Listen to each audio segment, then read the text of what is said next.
Welcome to the Polishing Profits Podcast, where we discuss all things related to the business of detailing. Whether you're a seasoned professional or just starting out, this podcast is for you. In each episode, we'll cover topics ranging from business management to marketing solutions. Here to help you grow your detailing business, your hosts, Nick and Dustin. I'm pretty sure I was on the live, Chris, instead of the intro. What's going on, Dustin? I don't know. We can't mess something up. We missed a week and we're already off to a bad start. Yeah, we don't even know what the hell we're doing over here. Oh man, life's good over here. Just working. Missed last week, but you had a legitimate reason. You were at the Expel. The dealer conference. Yeah. So it's conference session or conference time. You got MTE, you got Expel right now. Obviously, you were in Nashville. What was going on over at Nashville? Yeah, we were in Nashville at NWTF, which was a retail conference, the National Wild Turkey Federation, and so that is our customer base essentially for the retail side, lifestyle apparel kind of thing. Okay, very cool. Yep. Huge convention. It's the SEMA of retail. It is the absolute SEMA of retail. That sounds pretty intimidating there, honestly. If it's anything like SEMA, right? Those are some long days.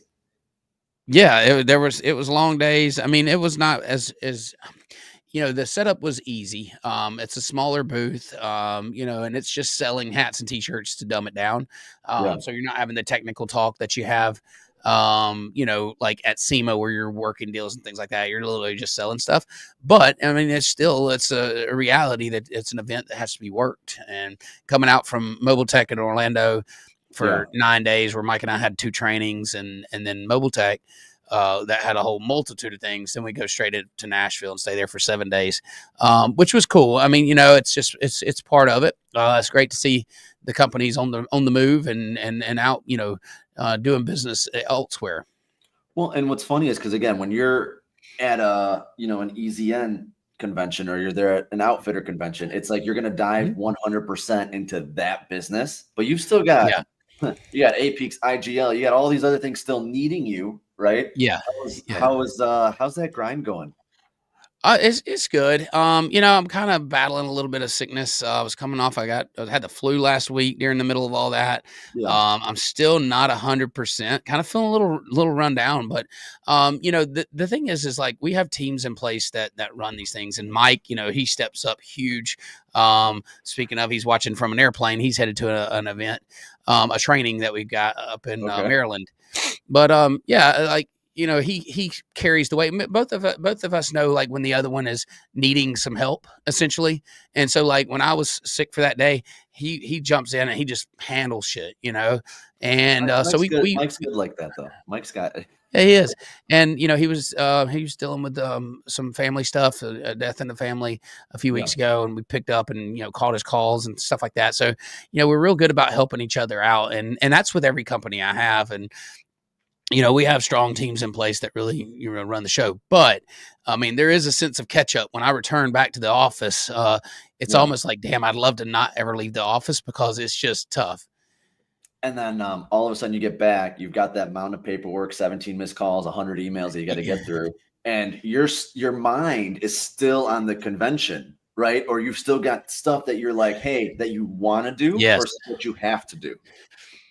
Yeah, because you make connections out on the road. You're making deals. You're having conversations that need to be followed up on. So you have that plus the normal workflow, right? Yeah. So how do you get that stuff done? And I have an assistant, Vanessa. She's amazing, and so she's been helping me stay on top of it. But it's it's just part of it. So coming back from an event, there's a whole plethora of follow-up that has to be done to make sure that event was productive and effective.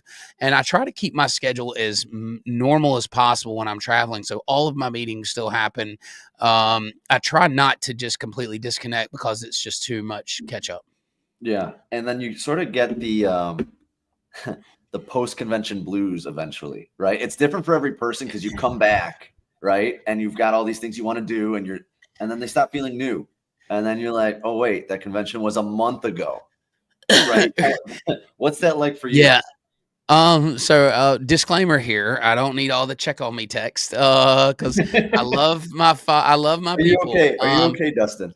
I am 100% okay. Anytime I say something like this, I get a barrage of messages checking on me, and I really appreciate that. Mhm. But no, I mean, run down just a little bit. Like, yeah, you lose some of that like newness energy when you come Okay. back from an expo. You're gung ho, you're ready. Like you got big goals set. You're doing these things, right off the first of the year, and then you get in the day to day grind. The Yeah. day to day. Maybe you don't hit a goal a week or two in a row, and you're like, you're kind of just going through the motions, and it's real easy to kind of fall into that rut of just I'm just working day in and day out, and lose that bird's eye view that you gain from traveling to these expos and doing other things outside of your business. Well, all those connections you make and those different perspectives that you hear, they start just falling farther and farther back, and you're like, wait, what did Dustin say? What was his message? Yeah. Is it know their name? No, Oh man, right? Yeah, So, yeah. but you know what's Know their important? name, know their pain. Yes. And that's still going on at my shop. And the point that I'm trying to make is like, Right. while the iron is hot, and it takes, believe it or not, it's taken some conventions, right? I was not as Mhm. efficient with it before. I think you'd probably say the same thing. Oh, absolutely. Going Yeah. so heavy and like making these, like making graphics, putting them up, saying, what are those things you want to implement? It's not going to be perfect, right? Mhm. And then you can go back to it and say, hey, okay, it's been 3 weeks. Are we still doing those things that I wanted to do after the convention? And hold yourselves accountable. Put in your Google Calendar. Say, hey, literally Yep. wake up and say, know their name, know their pain. Is that something that you want to completely implement? Or is it something that you want to sort of see, is it going to grab or not with your Yeah. staff? Right. And it's progress over perfection. And that's stuff that you have to check in daily. So, like in our morning meetings, right when I first implemented that 6 or 7 months ago, and was like double down, every morning meeting consisted of, customer check, like vehicle check. Whose customer, whose Yeah. vehicle is that and what is their pain? And Yep. so now it's about once a week we do that. So you can't, you don't want to completely grind everybody to a pulp with that kind of stuff, but you absolutely want to put that in place and see it carry on without you. These things that we know we should be doing, we have to continue doing, but it can't be so much that like you're completely consumed by it. It just has to be process put in place and then implemented and then checked on ever so often. Listen, we're trying to take one step farther with that, right? So it's know their name, Okay. know their pain, and give them Yeah. a gain, and give them a gain, right? Ooh, I like it. I like it. So every single detail right now that walks in, I say, hey, give it a Sergi special, an Eric special. I don't care what it is. I don't care if you got to buff out a headlight, put a little, Sure. do something the customer did not ask for that takes less than 15 Wow. minutes. Every single detail. And then what I'm doing is they have to go and write that into the ticket so that I can see that it's getting done. So now we're And then adding that zero it one off. extra step because I just, it was such a good first 2 steps that you had. I had to, tweak it Dude, a little that's bit for so. I love it. I'm gonna have to add that piece in You because had it, I mean, you already thought about it though, right? It's in so your I'm notebook. not gonna lie to you. I really so we had what do we do extra? Yeah. But we never I formally think a said lot it. of So places like, do. I think a lot of places do. But is it but I love implemented in a way to monitor it? yeah. I love I love that thought, and I like that it's on each invoice, or it's Yeah. on each ticket, in your case. But like, what did we do extra? And then you $0 amount, and when that customer picks up, you can speak to that thing that you've done that added value. We are not good at talking with customers as detailers, plain and simple. Yeah. What we are good about talking about is the detail services, right? Absolutely. So if we do that extra thing and we force ourselves to do it on every ticket, I don't care if it's a special tire shine or a new product you're testing out and just putting it on there or just doing the trim. But by you talking about it, that passion and that expertise comes through. Hey, you already took care of all their stuff. You know what their pain point is. You know what you're going to detail looks great. Just so you know, Mike, right? We took care of this one. Your headlights were a little far. I just buffed them out real quick for you. You had a little scratch. It loads the deck for a quick win, and then you're sitting there with that kind of up your sleeve. It's like, okay, hey, we took care of this. We know that the dog jumped on the door and scratched the scratch. We got those polished out, but we went ahead and took care of the interior too. It was looking kind of rough. So we just did a little light vacuum and wiped it down for you. And then that's a great win with that customer. And, Doesn't cost you you. know, Doesn't cost you. you're right. It's pennies. And, the thing is that kind of stuff matters over time. And that's the things that they remember. Yep. They remember that pain point, and then they're gonna be like, "Did you know Splash took care of that?" Right. Only other thing, again, 2 conferences in a month is a lot. The marketing, the content. We are full blast trying to pump out as much content as possible and creating a process, right, where we can gather as much content that's raw, uncut. We went and bought 2 pairs of the Meta glasses. I'm like, guys, you got to wear it once. Nice. 1 hour per day. I don't care who wears it. And we have a priority list of, depending on what service it is, right? If it's PPF, tint, well, those take priority. Okay, then detail will take priority. And if there's nothing going on, end of the day, crap, Nick's going to come down on us tomorrow if we didn't put these glasses on. Stick it on, go wash a car. Doesn't even matter. And then we can just have content for the next day done. And we're not editing. We're done editing. We're just going to put out raw, uncut, behind the scenes content. Yeah, just roll it. I mean, that's what people, that's what they want to see anyway, is the service that they're buying. And, so I think we can overcomplicate it at times. Our shop's done a really good job, Chris and Dylan, getting content out of the shop. I think we're probably doing it better than we've ever done it before on a more consistent basis. I think you guys do. If anyone that is not following Easy End Detail, right? Is that the right name? Easy End Detail. Yeah. They do an amazing job. Amazing job. Yeah, they do. And that's Chris and Dylan. That's all of their hard work day in and day out going into keeping that stuff going. They just did look at the glow on your face right now. That lighting, that expert lighting, you're not getting right. That. Yeah. If you would have seen the shit I would be doing this, I'd be sitting at my desk with a webcam. That's how it goes, like Mike and I's podcast or little webcast series that we're doing. It's right there at my desk with the webcam. That's good. And then what else did I have? Oh, what's another easy one? Is just a time-lapse video. You know what I mean? On your phone, it doesn't matter. Just pick an angle. Just let it run for 30 minutes on your phone. And you just have, and it's only 20 seconds of content.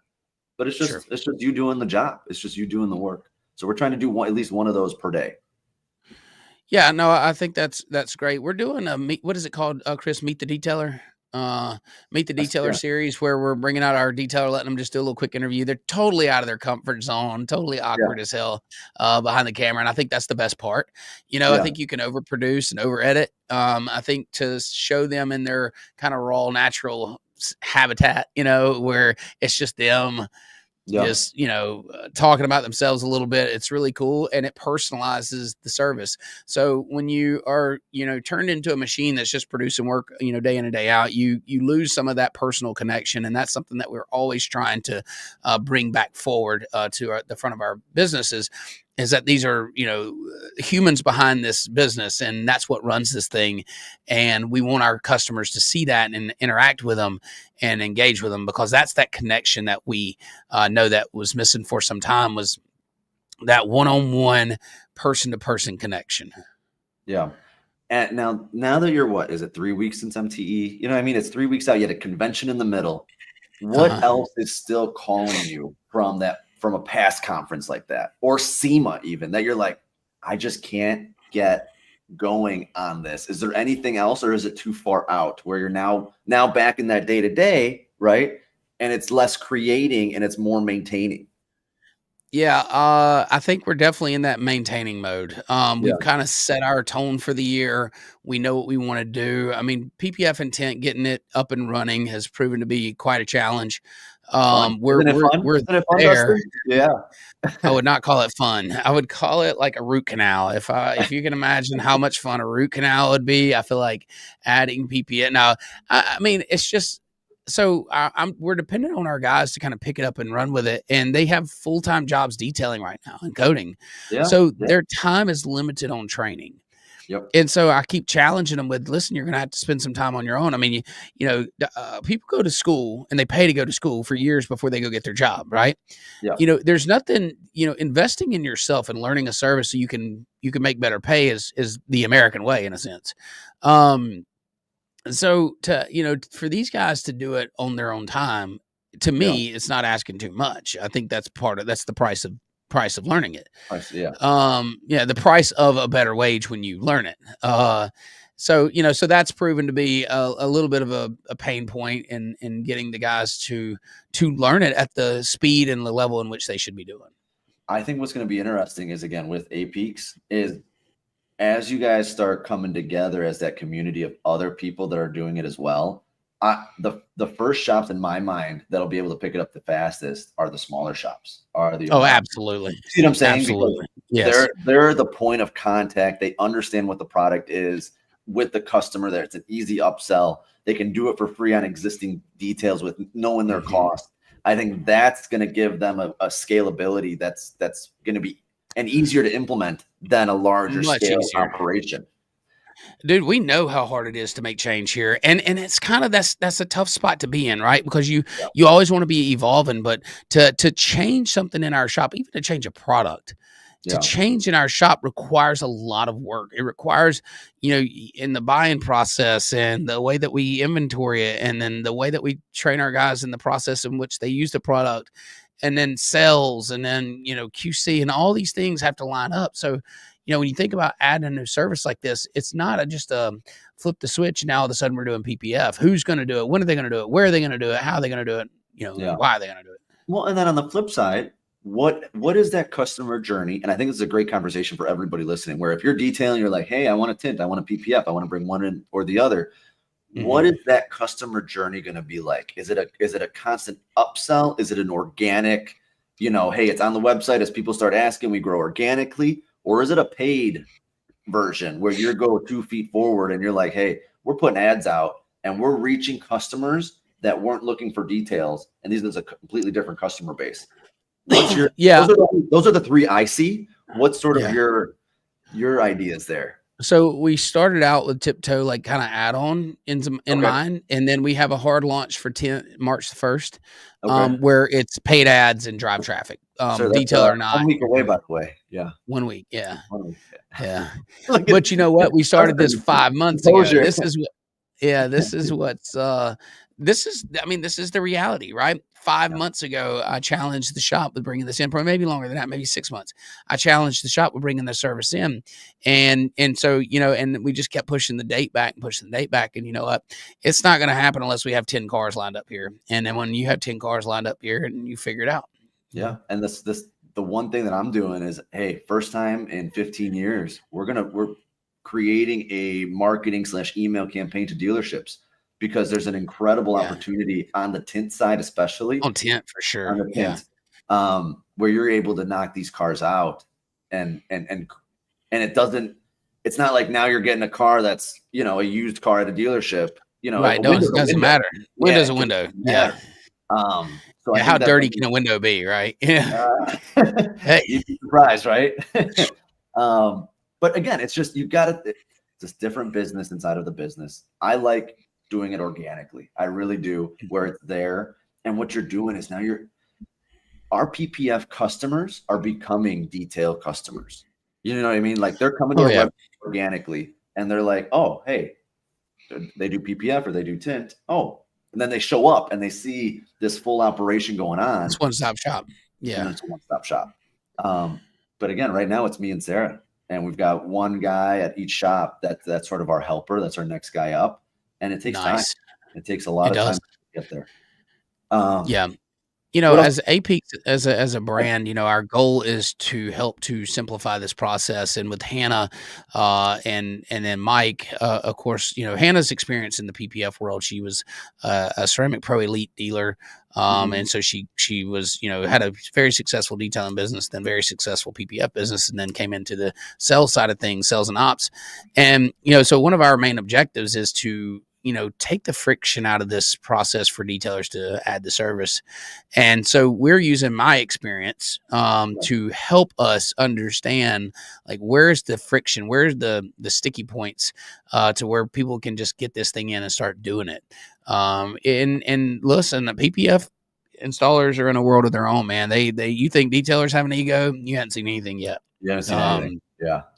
it has blown my mind and caught a little bit of riff from it, because we're detail boys coming into the PPF world, and it's like we're kind of inching our way into this industry and trying to make as little enemies as possible when we come in, because we're coming into their world, and Yeah. but it's been good. What's But it's Mike cool saying? because I you're love that bringing a business. different. It's not, believe it or not, it's not always a transition from detailing to PPF or tint to PPF. It's like All that's right. all they do, and they don't detail at all.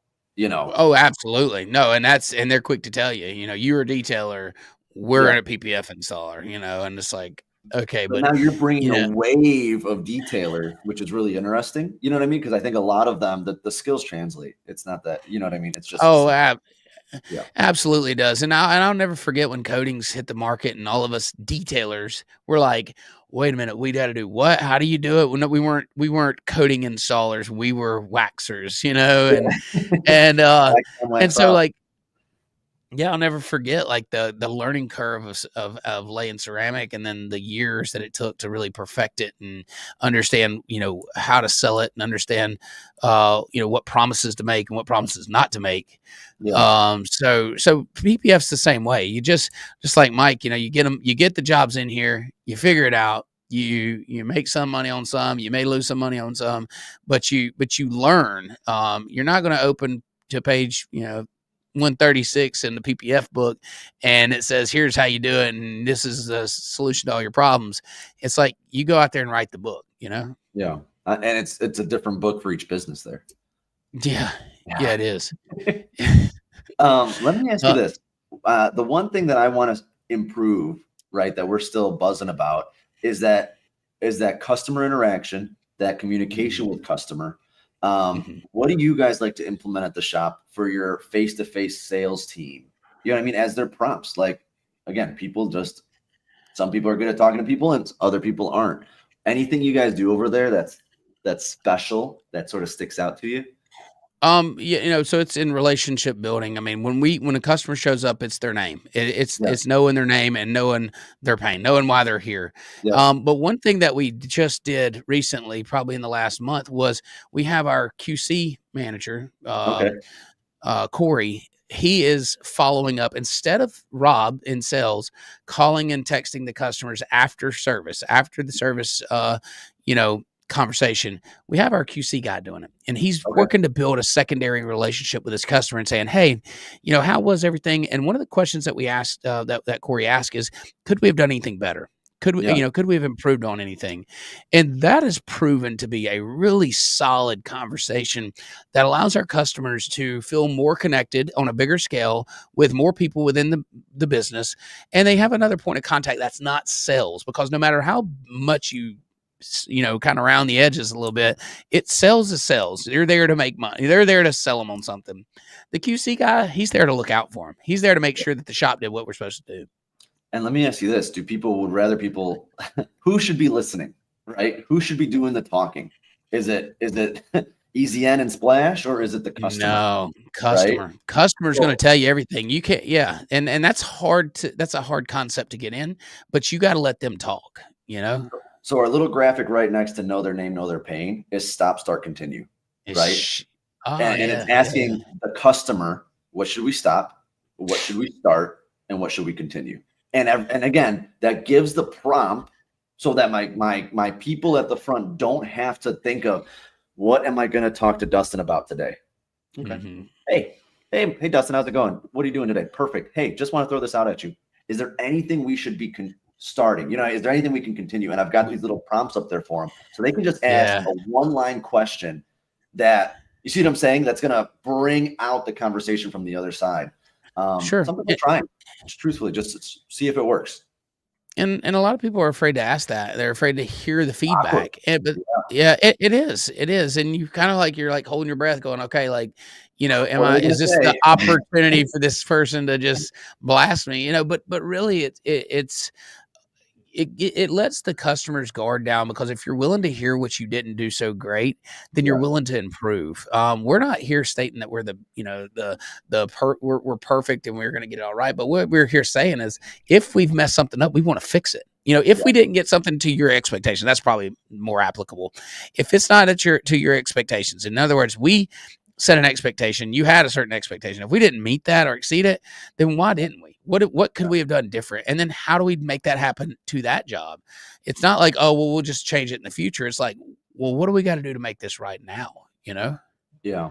And then the only other thing, like I know you brought up this process of tint and PPF taking 6 months, right? I want to get faster in terms of just getting that crap on the wall, right? Because what happens is that indecision, again, from the conference, the one thing that stuck out from one presentation is indecision 99.9% of the times is no. You're giving yourself an opportunity to say no to an idea instead of just doing it. Yeah. So I don't know. That's the mind frame that I'm at. That's where we're at right now. And again, we're gonna be in that convention blues. Give me like 2 weeks, But yeah, you'll be there. Give me 2 weeks. We just got back. Our office at times can have a bit of paralysis by analysis and kind of overthinking everything instead of just acting. And one of the best people that I've ever seen do it as far as just acting, and it always seems to work out in their favor, is Joel LaPalm. That man, he just acts. And it's almost like, I wonder at times, like, does he see it that clear? Or does he just go with it? Because sometimes you think like, man, I kind of feel this way about something, but I don't feel it in a way that like I would completely change the way everybody's operating. Like, you know what I mean? Like, but Joel has no problem saying like, nope, we're not doing it that way. We're going to do it this way. And it's like very clear to him. And that's sort of that decision-making process, right? As someone that's decisive with making, whether it's a change or, just a decision in general, and you're able to just go forward instead of just staying at the same place. Well, you're gonna strike out a couple times, but you're also gonna get more hits. But you're moving. You're gonna have more swings. Yep. Yeah, Mike, you just go with it. And I'm a go with it kind of person. I think more than probably Nick. We've talked about this numerous times, 100%. Is I am a very much just go with it. But there is still a little bit of overthought on mine. I am a thinker, and it really, like, I like to process it a lot in my mind. I may not talk about it a lot, but I'll process it a lot. And then when I make a decision, I go. Joel's like, it seems like it's off the cuff. It's almost like, it's like, dude, did he even think about that, or he just said it? But he's right a lot of the time. So, and I've gained a lot. He can be wrong too, but he can be wrong too. Oh, yeah, sure. And let me tell you, he's not scared to say that either. Like, he's not scared to, if he says something in a meeting or something, and we've gotten to work. So Joel and I never worked side by side. We were just really good friends. And so with APEAKS now, he's the president of the Americas. We're running the USA. So we're like, he's our direct point of contact. So he's kind of nurturing us along too. And working with Joel, I'm like, man, this, he is very quick on it. And so, but I think we can take a page out of that book and all of us, be a little bit faster about making decisions. And then, you're going to swing and miss sometimes, but you know what? You're swinging, What happens is when me, you, or right, Joel, as an example, are fast, that trickles down. Yes, right? Absolutely does. There isn't time for anybody else to be indecisive about what they're doing. Hey, this is what we're doing. We're going forward. You like it, you don't like it, it's okay. This is what we're doing. You know what I mean? And you go together and you take those speed bumps along the way, but at least you're going. You know what I mean? Instead of just like, hey, we're chilling, we're good. Hey, is the phone ringing? No, let's go. Let's put some stuff into action. And think about this. Think about even some of the hardest decisions you ever made that you waited and you waited and you waited and you make the decision. Look back on that now and look how insignificant that really was. Like, oh, it just worked itself out. Like, yeah, it didn't. I thought about this for a month and then all of a sudden, boom, it's over. And that's just about how fast things happen. So I think if we could be quicker to pull the trigger on that stuff. But yeah, you mentioned the post-show blues, and it's, I think that, after the first of the year, you get a few months into the year, and it never fails. It's like, everybody has the goals. Everybody has I'm going to do this. This is the new year, new me, and then life happens, right? Yeah. And you get caught, and it's like, how do we keep that push, that energy, that level of newness and excitement on, let me tell you a quick story. So we're there at XDC, right? What's up, Chevy? What's up, brother? And we've got a speaker. They always do a keynote speaker. Bless you. And it's, I don't know if you've heard of him. I think you would have heard of him just because of what you do. The Iron Cowboy. Yeah. The guy that does the 50-50. He was there. He was there. And wow, did 50 Ironmans in 50 days in 50 states. Yeah, which is pretty crazy. Yeah, it's really crazy. You've done really 100 in 100 days, right? You've topped that for sure. 1,000. It was 1,000. You're on day 1, I've done one Ironman in one state one time, and I'm getting ready to do number 2 2 years later. Yeah, so someone that's put that in perspective for you. I've never even swam. Like, I can barely swim. So someone that's done it, what would it take for you to get to 50-50-50? Or just even 50 in 50 days? You could be in the same pool, same run, same bike. I don't even a level of commitment, like, and it's not the so me, like, I would get excited, like you get excited about the thought of it, right? Like, do this thing, but about probably 6 or 8 in, where everything's shutting down, and you're just like, what was I thinking? So what was I thinking? Yeah. So he's going through his story, right? And I'm there. It's like an hour presentation. I get a text, right? And right when I get this text, it's a tenant for one of our rentals that's like, hey, we just bought a house. We have to move out early. Well, till March.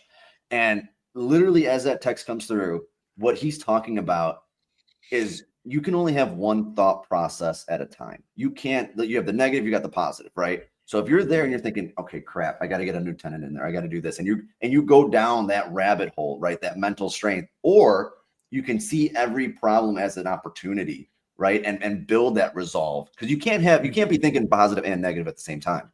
So I'm there saying, okay, great. I have a chance to now renovate the house and do this. And you see what I'm saying? And you have that sort of point of inflection where, which way do you want to go when you get some news? This morning, I was at the other shop. We had a car that was smoking in the lane. Okay, cool. They had it knocked out. Let me reward the guys.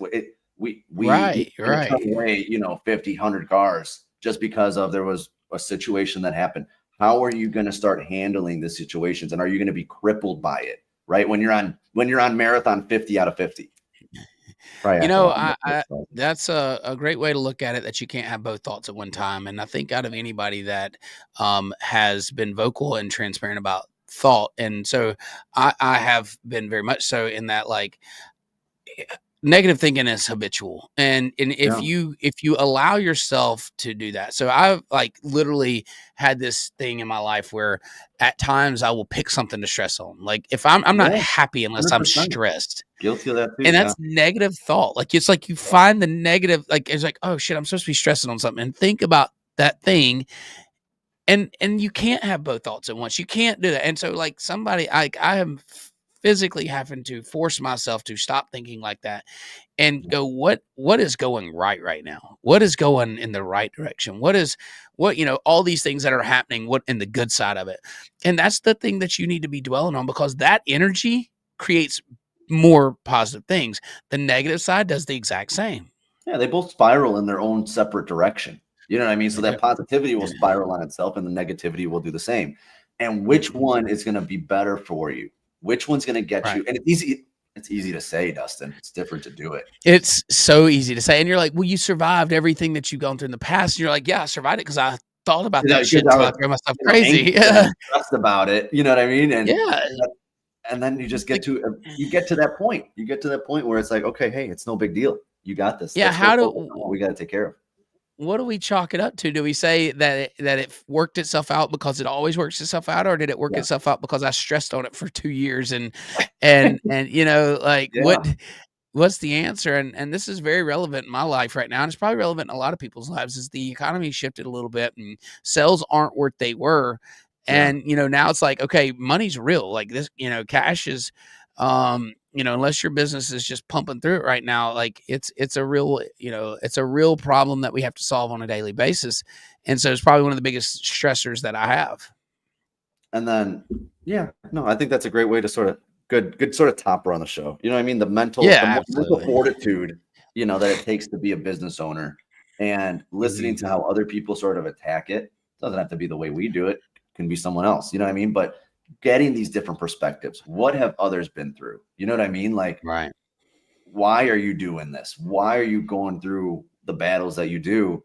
And then it sort of gives you that reset, man. And it's great. And it's fun when it's the enlightening part. But let's see in a month, let's see in 2 months, let's see in a year. Can you, oh no. Oh man. Can you look back and say, I made a slight perspective change right there and it changed the rest of my life? Yeah, and I think it's fair to say that all business owners struggle at times. And so not to look at Facebook and say, well, they're doing this or they're doing that and they've got it so much easier and I'm down here. We all go through the roller coaster. Okay. And it don't matter how much, how many businesses you have, how much income you have, we all ride the wave, and it is a vicious wave. And so, to know that you're not the only one going through this, that there's a lot of people that are going through the same struggles, and this is just part of it. All right. What Tatum say? Perfect example. I'm currently sitting at a third of what I made last month and half of what I need to cover my expenses. So there you go. And this is resounding over, and it's not just limited to the detailing industry. It is not, guys. There are, it's business as a whole. And so, it's just not as easy to come by. And so what we have to understand is, what expenses can we eliminate, and then who's buying still, and how can we sell to them? I think so. It's twofold. There's only two ways to solve that problem. One is make more money, and the other is spend less money. It's pretty simple. And so if you can't make more, then you got to spend less. And that's something that we all have to kind of look at too. Thank you, Tayton, for saying that. And I think that's a great point. As if you have a slow month, also look and see, okay, what are these things that I believe he was at MTE, right? That what Chris talked about, right? It's easier to keep them, right? Cheaper to keep them. Do you have a process in place that you're reaching out to your previous 1,000 details that you did, right? That you're doing habitually to make it so these slow months, instead of, down 1/3, it's down a little bit less, 25%, 10%. That's just going to bring those extra couple of jobs in the door. Yeah. Not only are you reaching out, but how are you showing appreciation? Like, what time and effort are you spending on that? We're so quick to say, well, how much do I need to spend on ads? Okay. Spending money on ads brings in new business in the doors. That's the concept, right? Why are we so quick to spend money there when we're not quick to spend money on our previous customers, right? Yeah. So, why can't we send something of value to our customer, or offer something of value to our previous customers to show appreciation, but we can spend money on a hope and a prayer, right? Yeah. I think there should be more money spent on customer retention than customer acquisition. I think more time, more money, and more efforts should be spent showing appreciation than new account creation. And you know what? The last thing I have written down here from the seminar is, why are we not just giving our customers a call once a year? You know what I mean? Yeah. Like, if you've got that extra time, not to sell them something. Hey, how's it going? Yeah. If you've got this process where you're taking these extra little notes on their car, that their dog, whatever it is, whatever little bits of details you can get about that customer, just give them a call. Hey, Nick down the road, just checking how you're doing. You know what I mean? Yep. Like, what's new in life? Anything, you know what I mean? I saw you got a new car last week. Whatever these notes are that you have in there without any selling. Okay, great. Have a great day. They're going to be stunned. Like, wait a second. Yeah. What just happened? Just seeing how they're doing and just making that list. Maybe it's 10 calls a week. That's okay. That's what I was going to say. This is what happens when someone doesn't have jobs booked next week, and they say, "What do I need to do?" So you need to communicate to your existing customers, and they start calling. Boom, boom, boom. They fill the schedule up for 2 weeks, 3 weeks.